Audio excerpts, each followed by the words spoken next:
Hello दोस्तों, Dalip Hindi shorthand classes में आपका हार्दिक स्वागत है।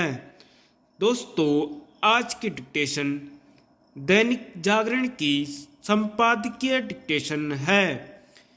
डिक्टेशन की गति 100 शब्द प्रति मिनट होगी। डिक्टेशन स्टार्ट करते हैं 5 सेकंड बाद। जॉर्ज सोरस से सावधान। विदेश मंत्री एस जयशंकर ने अमेरिकी कारोबारी जॉर्ज सोरस को निशाने पर लेते हुए यह जो कहा कि वह बूढ़े और धनी होने के साथ अटधर्मी और खतरनाक हैं, उससे इस प्रश्न का उत्तर मिलता है कि भारत को उनसे सावधान रहने की आवश्यकता क्यों है। विदेश मंत्री ने इसे यह कहकर स्पष्ट भी किया कि हम इससे अच्छी तरह परिचित हैं कि जब भारी हस्तक्षेप होता है तो क्या होता है। इसका अर्थ है कि जॉर्ज सोरस सचमुच भारत में हस्तक्षेप करने की कोशिश कर रहे हैं। उनका यह कहना खतरनाक है कि अदानी मामले से भारत में लोकतांत्रिक प्रक्रिया का पुनरुत्थान होगा। इसका मतलब तो यही निकलता है कि उन्हें अभी भारतीय लोकतंत्र में खोट दिख रहा है।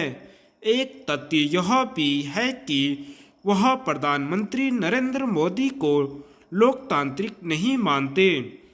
ऐसा मानने वालों की कमी नहीं, लेकिन यदि जॉर्ज सोरस जैसे लोग अपनी इस मान्यता के चलते भारत में हस्तक्षेप करने की कोशिश करते हैं तो फिर उसे स्वीकार नहीं किया जा सकता।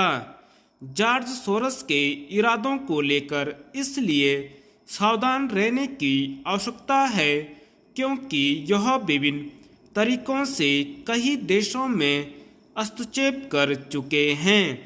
इसके अलावा उनके करीबी भारत में ऐसी गतिविधियों में लिप्त रहे हैं जो सरकार के लिए समस्या पैदा करने वाली थी। भारत और यहाँ के नेताओं को हीन दृष्टि से देखने वालों में जॉर्ज सोरस अकेले नहीं हैं। पश्चिम में उनके जैसे लोगों की कमी नहीं। वे भारत सरीके विकासशील देशों को अपने संकीर्ण नजरिए से केवल देखते ही नहीं बल्कि इसके लिए जतन भी करते हैं कि वहाँ उनके हिसाब से व्यवस्था बदलें। ऐसी चाहत रखने वालों में पश्चिमी मीडिया का भी एक हिस्सा है। हाल में बीबीसी ने भारतीय प्रधानमंत्री पर जो डॉक्यूमेंट्री बनाई उसने भारत के प्रति उसके दुराग्रह को ही प्रकट किया। पश्चिमी मीडिया ने अपने और दूसरे देशों के लिए अलग अलग मानदंड बना रखे हैं। वह उनका बेशर्मी के साथ प्रदर्शन भी करता रहता है।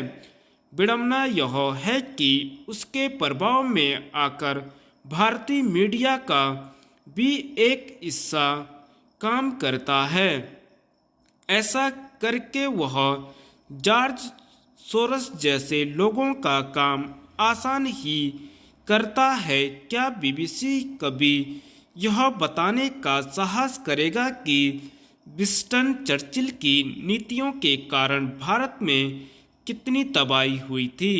बीबीसी और ब्रिटेन के लोग भले ही चर्चिल को नायक के तौर पर देखें, लेकिन भारतीयों के लिए वह सदैव खलनायक ही रहेंगे। क्यों उनके कृत्य ही खलनायकों वाले थे? क्या बीबीसी कभी यह दिखाएगा कि पश्चिमी देशों ने लोकतंत्र के नाम पर इराक, लीबिया, सीरिया आदि देशों को किस तरह गर्त में पहुंचाया? श्रेष्ठता बोध से ग्रस्त पश्चिम जब तक इस सोच से बाहर नहीं आता कि शेष दुनिया को उसके नक्शे कदम पर चलना चाहिए, तब तक उससे सावधान रहना होगा।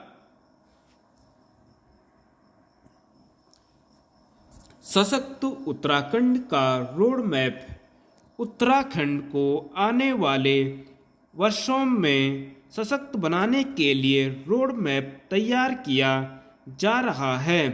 प्रदेश सरकार इस कार्य में विशेष संस्था मैकेंजी ग्लोबल की सहायता ले रही है। संस्था ने ढांचागत विकास, जन सेवाओं समेत विभिन्न विभागों के साथ बैठक कर भावी कार्य योजना का प्रारंभिक खाका बनाया है। नियोजन विभाग की सहायता से आगामी 5 वर्षों में प्रदेश की अर्थव्यवस्था का आकार 2 गुना करने के लक्ष्य पर आगे बढ़ना है। इसके लिए प्रत्येक प्रमुख सेक्टर को केंद्र में रखकर रणनीति पर मंथन चल रहा है। अलग उत्तराखंड राज्य बनने के बाद से ही प्राथमिक सेक्टर कृषि एवं संबंधी क्षेत्र पर विशेष बल नहीं दिया जा सका है।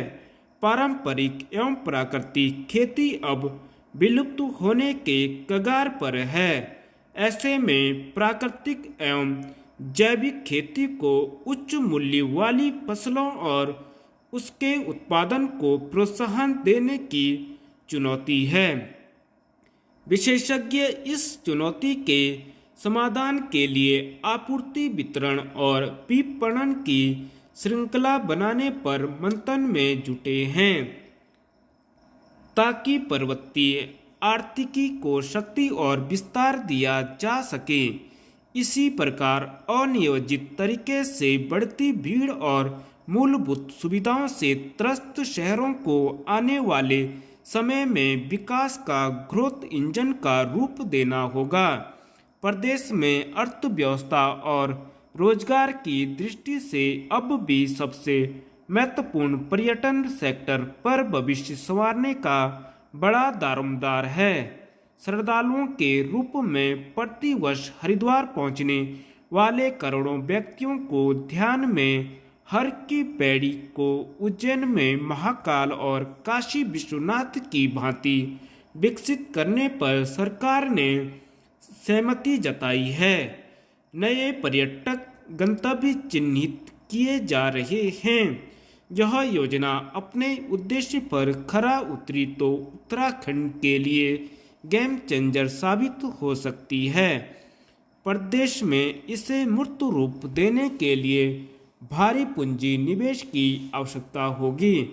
अच्छी बात यह है कि विशेषज्ञ संस्था इस कार्य में भी सरकार की सहायता करेगी।